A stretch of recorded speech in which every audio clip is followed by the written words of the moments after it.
나이가 들고 자식들이 가정을 꾸려 독립하게 되면 부모님들은 자연스레 혼자만의 시간이 많아지게 됩니다.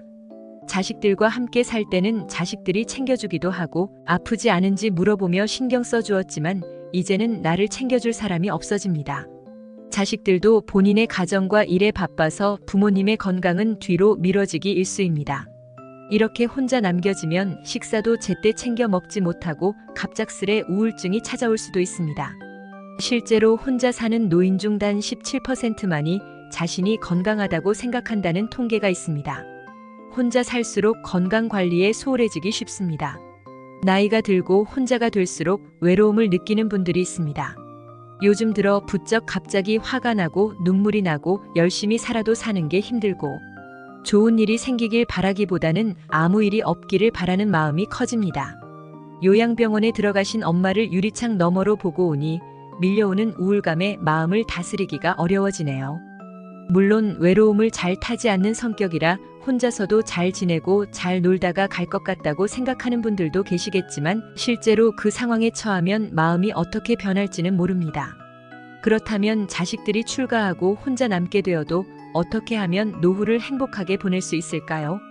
오늘은 행복한 노년을 위해 꼭 줄여야 할 4가지 습관에 대해 이야기해 보겠습니다. 첫 번째는 의존하는 습관을 줄이는 것입니다. 부모님들 중에 특히 자식에게 지나치게 의존하는 분들이 있습니다. 하지만 어릴 때부터 내가 나를 부양해야 한다, 너는 나와 함께 살아야 한다라는 말을 자주 하게 되면 자식들은 표면적으로는 그러겠다고 하지만 속으로는 부담감을 느낄 수밖에 없습니다. 자식에게 의지하려는 분들의 한 예를 들어보겠습니다. 남편과는 거의 남처럼 지내고 서로 정없이 삽니다. 매일 가슴이 뻥 뚫린 것처럼 살다가 이제는 기대라는 것도 포기한 지 얼마 안 됐어요. 감정도 별로 없는데 가끔 슬픕니다. 공허하고 외롭죠.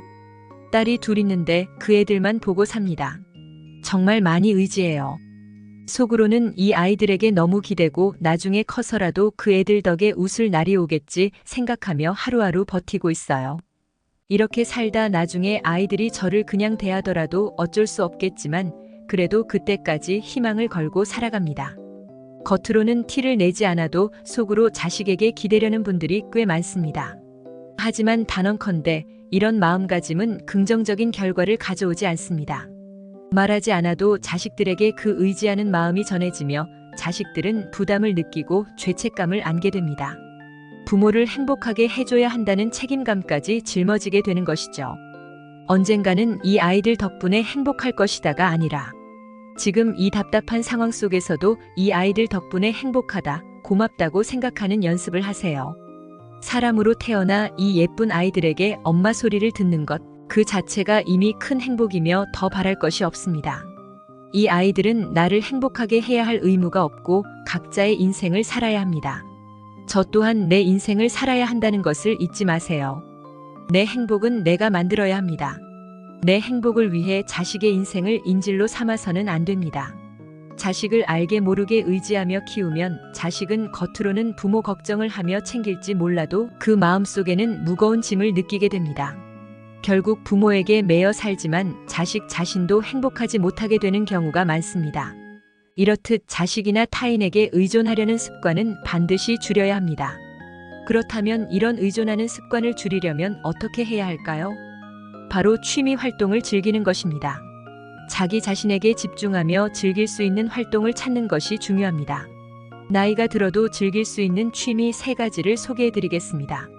첫 번째는 채소 키우기입니다. 나이가 들수록 신체 활동이 줄어들기 쉽습니다. 혼자 살게 되면 더더욱 그렇지요. 하지만 채소를 키우려면 물을 주고 돌봐야 하기에 자연스레 움직이게 됩니다.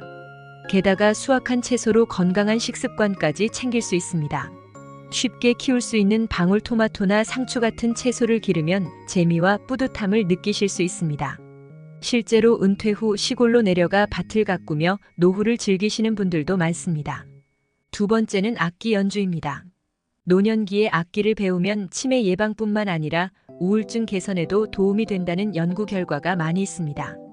많은 분들이 나이가 들면 새로운 것을 배우는 게 늦었다고 생각해 쉽게 포기하지만 악기 연주는 천천히 시작하면 누구나 배울 수 있습니다.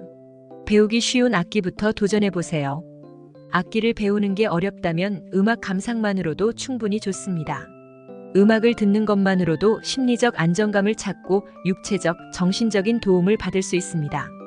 클래식이나 재즈 같은 평소에 잘 듣지 않았던 장르도 한번 들어보세요. 새로운 즐거움을 발견할 수 있을 것입니다. 세 번째 취미는 독서입니다. 주말에 도서관에 가면 나이 드신 분들이 책을 읽고 있는 모습을 종종 보게 됩니다. 일주일에 한 번이라도 도서관에 가면 신체 활동도 하게 되고 독서라는 훌륭한 취미도 무료로 즐길 수 있습니다. 책을 읽으면 내가 경험하지 못한 것들을 간접적으로 경험할 수 있게 되어 그 자체로 인생이 즐거워집니다. 이렇게 자기만의 취미를 찾으면 남에게 의존하려는 마음이 자연스럽게 줄어들게 될 것입니다. 두 번째로는 불필요한 인연을 줄이는 것입니다. 법정 스님께서 말씀하시길 함부로 인연을 맺지 마라. 진정한 인연과 스쳐가는 인연을 구분해서 인연을 맺어야 한다. 진정한 인연이라면 최선을 다해 좋은 인연을 맺도록 노력하고 스쳐가는 인연이라면 무심히 지나쳐야 한다고 하셨습니다. 나이가 들면 잘 맞지 않는 사람과 인연을 맺을 경우 스트레스를 받기 쉽습니다. 상대방이 베푸는 호의를 받을 때도 받은 만큼만 되돌려주고 그 이상 돌려줄 만한 사람은 진정으로 감사할 줄 아는 사람에게만 해야 합니다. 나를 호구로 보는 사람과는 과감하게 인연을 끊는 것이 현명합니다. 나이가 들면 회복력이 떨어져 상처를 치유하기 어려워지기 때문입니다. 자신을 우선으로 생각하며 나에게 부담을 주는 인연을 억지로 유지하지 마세요. 세 번째는 앉아있는 시간을 줄이는 것입니다. 통계에 따르면 남성은 하루 평균 8시간, 여성은 7.8시간을 앉아서 생활한다고 합니다. 오래 앉아있는 것은 건강에 매우 해롭습니다. 특히 사무직으로 오래 일했던 분들은 앉아있는 시간이 길었을 것입니다. 오래 앉아있는 것이 흡연만큼이나 건강에 해롭다는 말도 있습니다. 앉아있는 시간을 줄이는 것부터 시작해보세요. TV를 볼 때 중간중간 5분씩 일어나서 걷거나 스트레칭을 하면 좋습니다. 기회가 된다면 밖에 나가서 걷는 것도 매우 좋습니다. 걷기는 혈관 기능을 개선하고 비만을 예방해줍니다. 네 번째는 식사량을 줄이는 것입니다. 나이가 들면 우울증이나 외로움으로 인해 폭식하는 경우가 많습니다. 하지만 이럴 때일수록 식사량과 식단에 주의해야 합니다. 과식은 소화기에도 부담을 주며 기억력 감퇴나 치매를 유발할 수 있습니다.